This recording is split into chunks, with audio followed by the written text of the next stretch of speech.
nange ndi wano mu studios zaffe eza Star TV emunyenye eggwanga, naye ensonga tuzikwasaganya, twagala tugende mu maaso nga tuzoogerako. Ebibuuzo biweereze.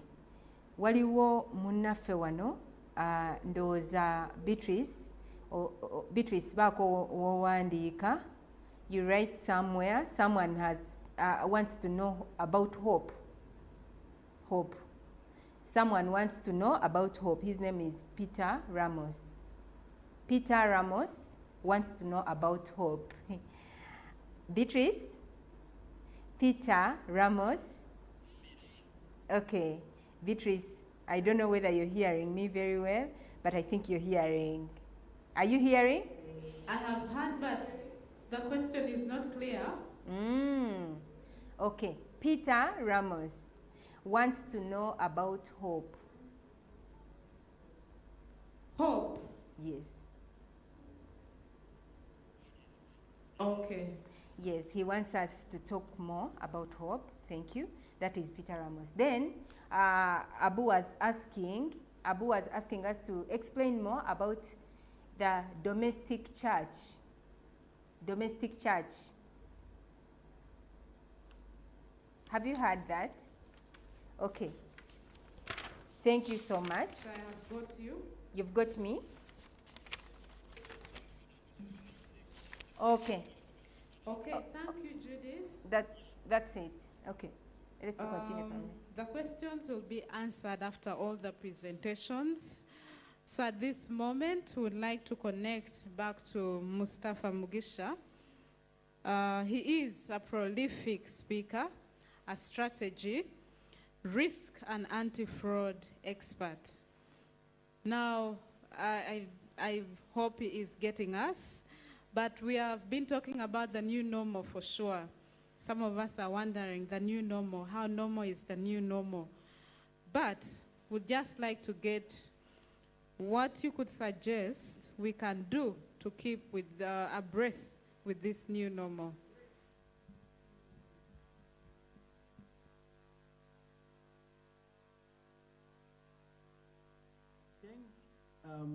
The new normal is the fact that we have changed the way we have been used to doing things.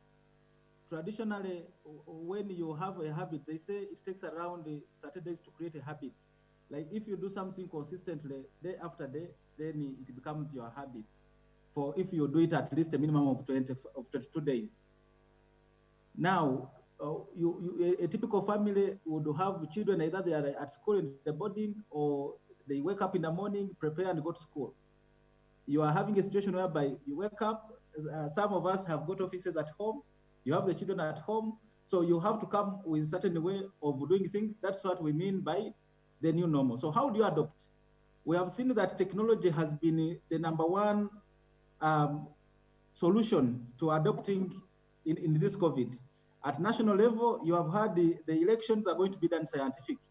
And indeed, there have been a lot of initiatives on everything which we have been used to being scientific.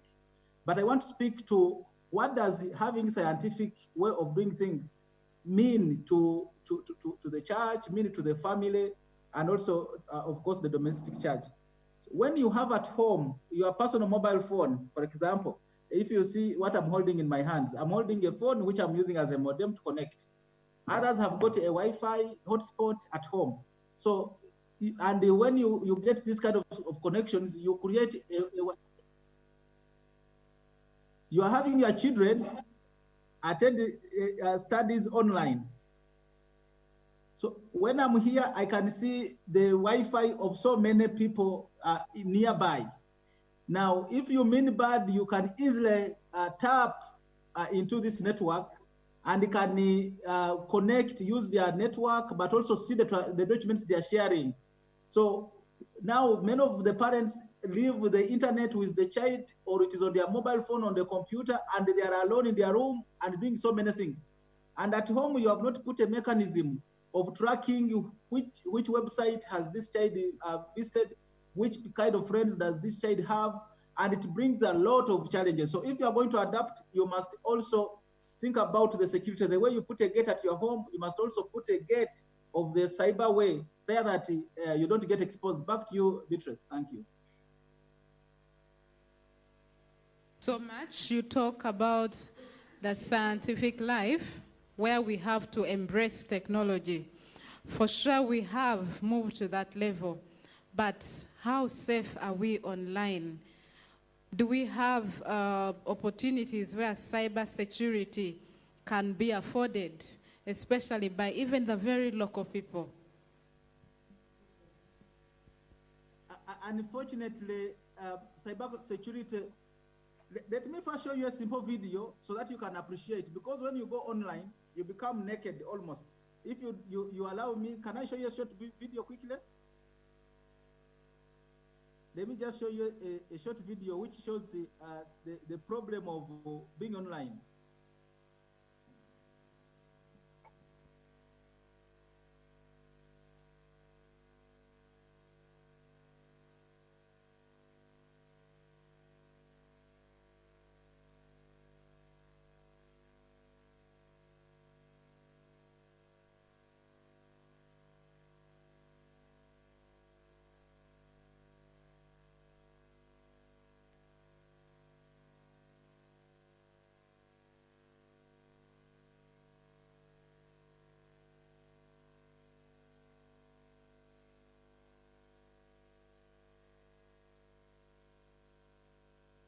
So as you can see, once you connect online, you will become naked to the world. And there is nobody who can say there is a system which is very secure. And in Uganda, the current infrastructure and environment exposes us significantly. So the security is at the user level. Because the security is at the user level, it becomes very, very important that you create your own personal initiative to gain basic cybersecurity skills so that you can stay safe online. One of the minimum one is get awareness of putting just authentication. When you create a Facebook account, also put a username and a phone number so that when you change it, a code will come on your mobile phone so that you can keep your identity, because identity theft is one of the biggest challenge online and people have lost a fortune. Thank you. And of course, cyberbullying and all these kind of things. Yes. Thank you so much. Yes, that was Mustafa Mugisha, our risk and anti-fraud expert. He has really told us that when we are online, we should not expect that we are addressed. I hope we are addressed at the moment. That will bring us to our panelist discussion. We'll have the questions answered. And we'd like to connect back to Judith to find out whether there are any more questions that came in so that we have some of the panelists answer those questions. Okay, thank you so much, Beatrice. We are going to send you the questions so that you'll be able to access them directly. Yes. Okay, omulabi waffe omulungi oli ku Star TV emunyenye eggwanga. Omukulu oyo abadde ayogera ye Mustafa Mugisha, omukulu Mustafa Mugisha atubulidde ku ebimu ku ebyo ebikwata ku eno new normal oba embeera empya gye tutambuliramu, engeri empya, embeera neeyisa empya gye tulimu. Nayogera ku nsonga ezimu ezikwata ku tekinologi. Tuweebuuza tekinologi ono bwe tumukozesa wa we tulina okukoma, naye alina akasembyeyo okwogera nti kasita ogenda bw'otyo ku mitimbagano gino tosuubira nti oyambadde. Ebiseera ebisinga obungi oyinza okulowooza ng'oyambadde naye nga toyambadde. So ndowooza tulina okwegendereza ennyo nga abakristaayo, nga abakristu, tufube okulaba nga twegendereza nnyo nyini ddala. Kale, kitundu ekiddako kitundu kya bibuuzo. Bwedda nkugamba oweereze ebibuuzo byo, era tukyalinda obeere ng'oweereza ebibuuzo ebyo tusobole okuba nga tubifuna, nate tusobole okuba nga tusobole okuba nga tubiddamu. Kale, Beatrice, njagala onyambeko nate ekibuuzo ndowooza ekibuuzo kino ekya domestic church Father Anthony Chimbowa yaba akiddamu ekya domestic church atubuulire ekelezia domestic church kyeki twagala people want to understand what's the meaning of domestic church, and then someone else can talk about hope. Take over. Thank you so much. Would like to invite Father to throw more light on the domestic church. The domestic church, of course, what we have been looking at, the role is the family. Father, you're most welcome. Thank you very much. I'm happy that somebody wants a bit more light on the domestic church. What would you say is domestic church is that Christian community that lives and shares life in a family. This is something that we at times take to be granted. But the COVID-19 times have helped us to reappreciate the presence and the role of the family, not only in setting a base for our personal and the social growth, but also for the faith.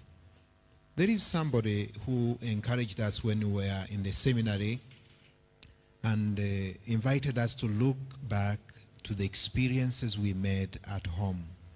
That what was planted in us by our parents is something that in a way is impressed, is engraved, so to say, in our souls. And what seminary formation or formation that goes ahead will do is just to blow off the dust so that that original seed which was sown in the family can now appear and it can come to its maturity. So the domestic church is where the parents and all the members of the family are together.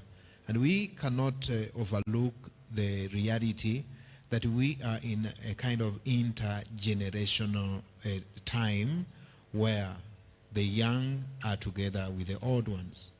And the social scene would say that these generations are going to interact. The young ones are to learn from those who are more experienced. And then those who have more experience, the parents and also the grandparents, are there to share what has motivated them to live in life and what in a way pushes them ahead. Of course, we know that this family will have also moments of disappointments, just as even the church, as we say, the universal church or the Catholic church. The Catholic church would mean the worldwide community of Christians.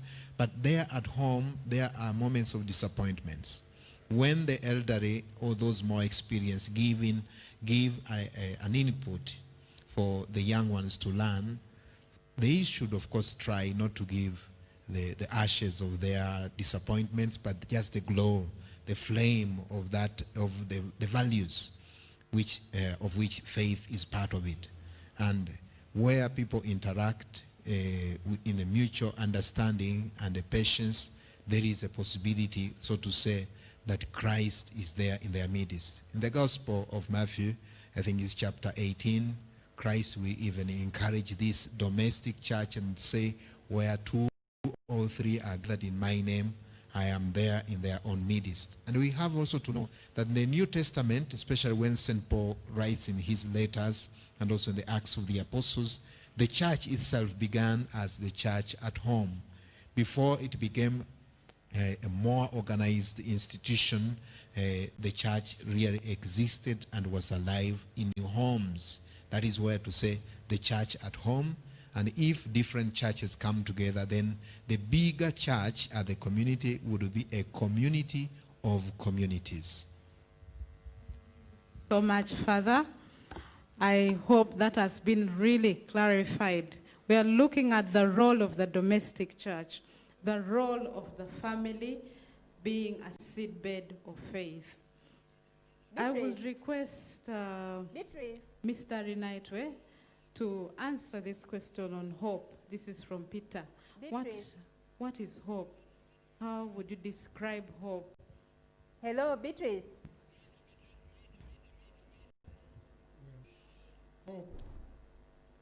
Hello. For us Christians, is the belief and the faith and understanding that there is tomorrow. That whatever the challenges, whatever the difficulties, Christ has set everything for us. There will be tomorrow, there will be life forever and ever.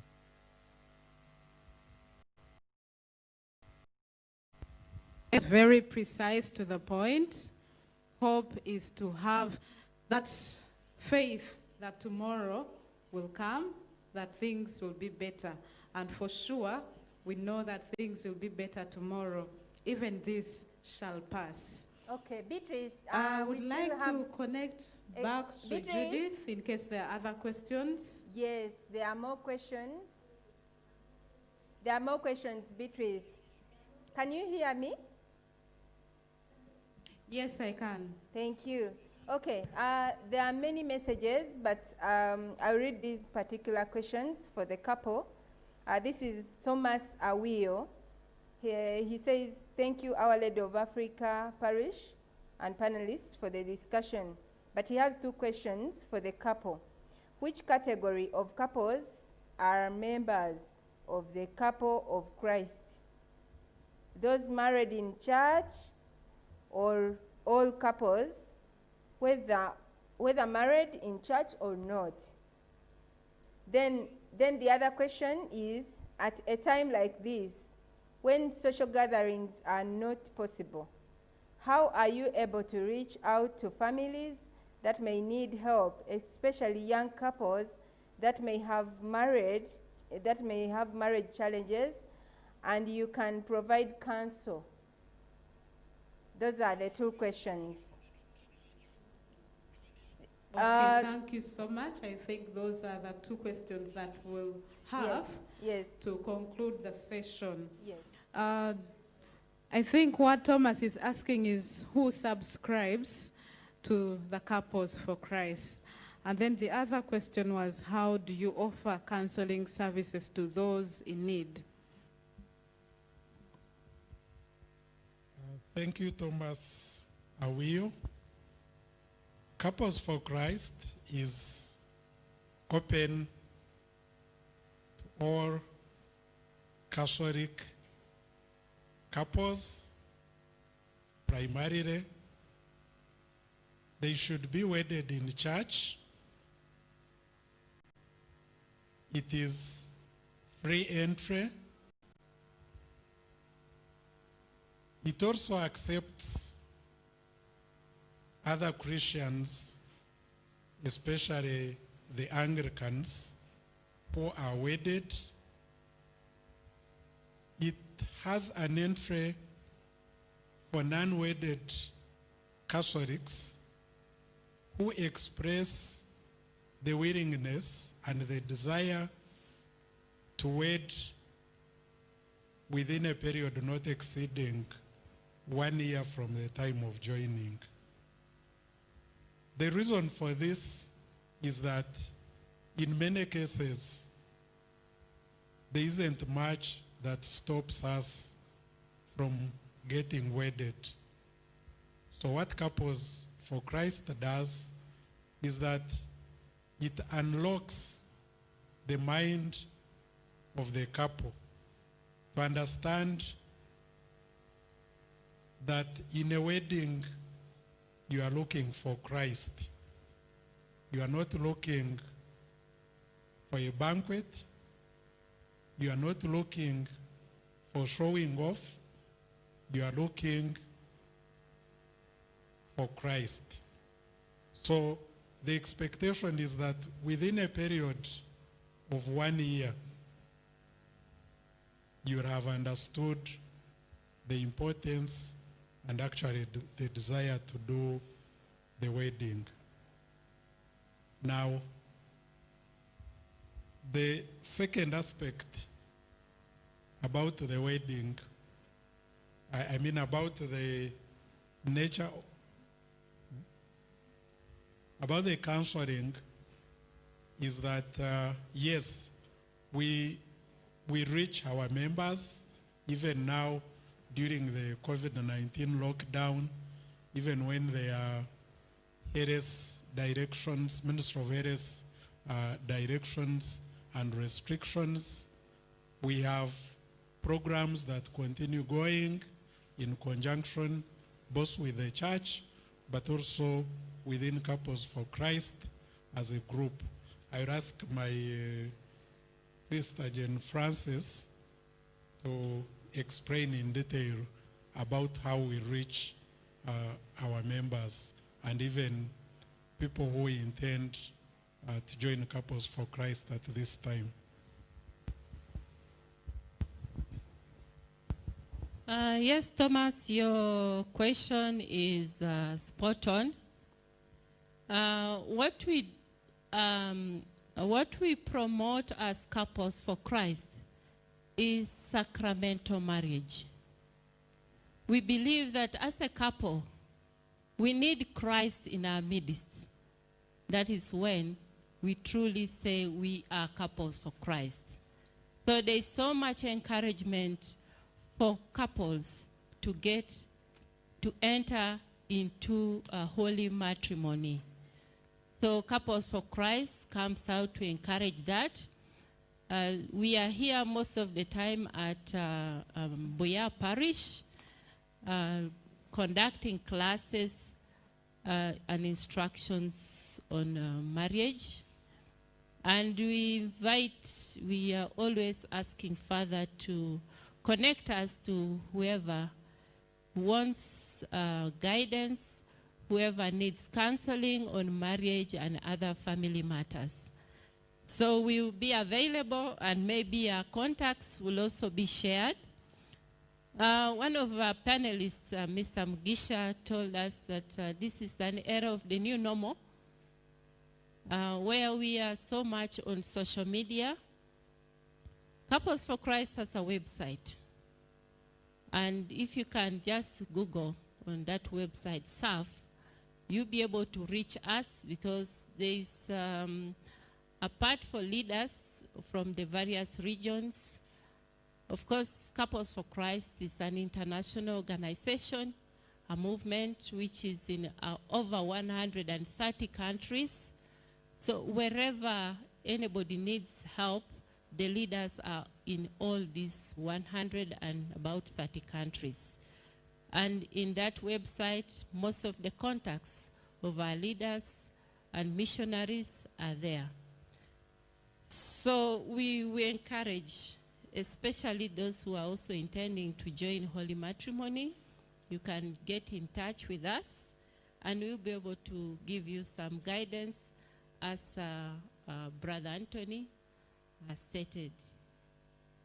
Now, in this, of course, a time, our community is a family-based community. If it's a small gathering, we are able to meet a few, maybe a couple to couple. Of course, observing the SOPs so that we can be able to meet and discuss certain issues. Otherwise, for now, for us who are members, we are continuing with our households. We have them virtually online via Zoom. We share information on WhatsApp and sometimes even on our pages. So it's okay, you can connect with us. Thank you so much. Thank you so much. We've come to the end of our discussion, but before we close, Beatrice, I would just like Beatrice, Dr. Paul to say something. Beatrice. Yes, Judith. Before Paul says something, there is a question here that maybe we can answer briefly before we sign out, because we are time barred. Yeah, the question, Yes, sure. the question will be direct to Father. It's from Avaga Michael. He says, are there reports, letters, from other leaders depicting the lives and the situations of people, and also messages of consolation during this COVID-19 attack. As we know, the dioceses have their communication department. Have you got it? Yes, I've got it. Thank you.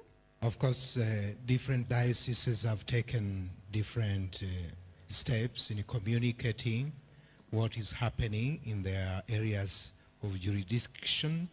For us here in the Archdiocese of Kampala, we have, of course, the directive not only from the Office of the Pastoral Coordinator, but also from our ordinary, the Archbishop, Dr. Cyprian, always encouraging us, of course, to abide by the guidelines so that we remain safe, but then also to keep prayer to be at the center of our life now. And we have always been given at different moments suggestions for prayer and prayer intentions that we all take in the whole of the Archdiocese of Kampala. Other dioceses, of course, will adapt another approach, but we are following that, what comes from the Office of the Pastoral Coordinator and from our ordinary. A writing we have not yet, of course, now officially received with regard to the reopening of the churches. There we have to wait for our leaders who are consulting with the National Task Force. There we need to be patient and at the moment be satisfied with what the ordinary issued, especially at the beginning of the lockdown, encouraging us to pray together and then to live the virtue of solidarity, sharing what we have so that nobody has to starve. Thank you. So much, Father. Thank you so much. Would like to invite Dr. Paul, just give in a minute. Oh, sorry, Beatrice. We would like to continue with our normal programming. First, COVID is here. It's a real disease. We have been fortunate in Uganda not to have had a very severe impact, but now we are seeing more community cases and transmission. Please, everybody, take this serious. Protect yourselves and your family. Follow the SOPs. But also, remember that the best prevention is taking care of your health. Please make it a point to invest in your health by eating healthy. Please, let's all be active. Those of us who sit a lot, stay in the house, let's go outside and exercise. Parents, be role models to your children. Your children will only do what they see you doing. We must be very careful in this era of COVID. Many people are at home, and so social media and electronic devices are being used a lot, but these can have a negative impact on our health, especially on our children. We want to encourage parents to limit the use of these devices. They should not substitute our roles. We must not neglect our children for these devices. Let's give our children time. Let's spend time with them. Let's teach them, and let's spend as little time as possible on television. I would like to encourage everybody out there to know that we all have an opportunity to be healthy and well, as long as we realize that being healthy is not a punishment, but something that is good for all of us. Doctor, thank you so much, the panelists. Thank you so much, Beatrice, over there. Beatrice, we thank you. Yes, thank you, Judith. We're just concluding, and we're saying our discussion this afternoon on the role of the domestic church has been to prepare us for the parish day that is going to take place this week on Sunday, the 16th of August, 2020. And we've been joined by Father Anthony Chivira, our parish priest, Mr. and Mrs. Arinaitwe, chapter leaders in Couples for Christ, Dr. Paul Kasenene, nutrition, lifestyle, and well-being expert, Mustafa Mugisha, risk and anti-fraud expert, Harriet Akulu, who is an advocate for the protection of children. Pope Francis reminds us of the inherent imperfection in our families. We have discussed that today. There is no perfect family. So let's continue to practice a forgiving love in the families so that the love of Christ may bring us together.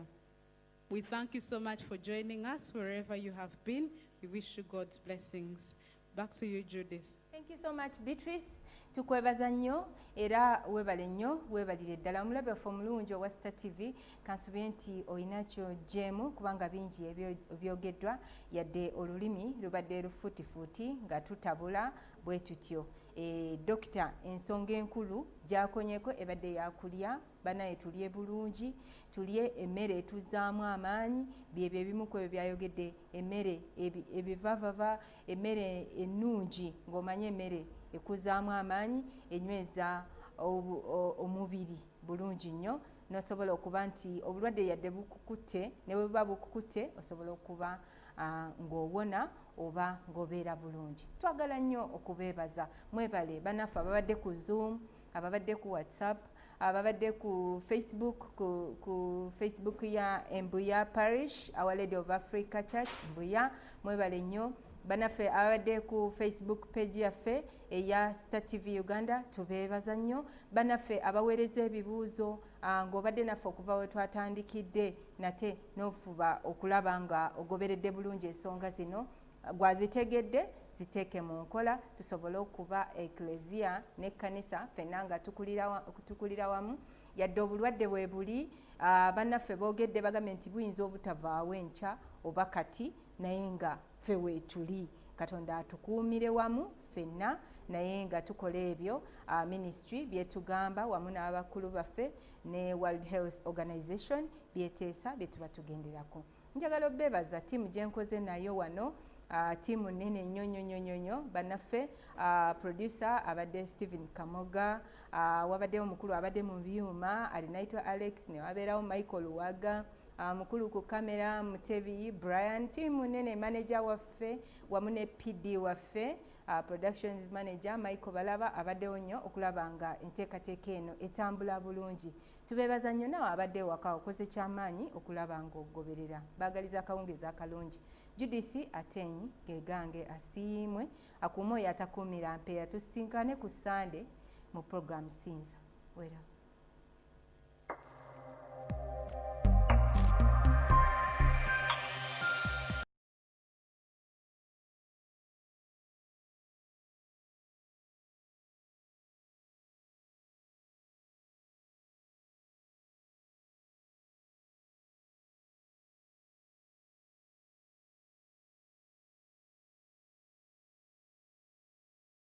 Up now.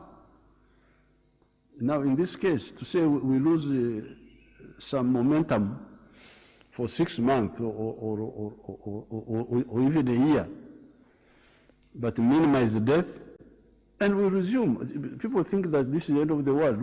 It will pass, but it will pass safely or with minimum damage.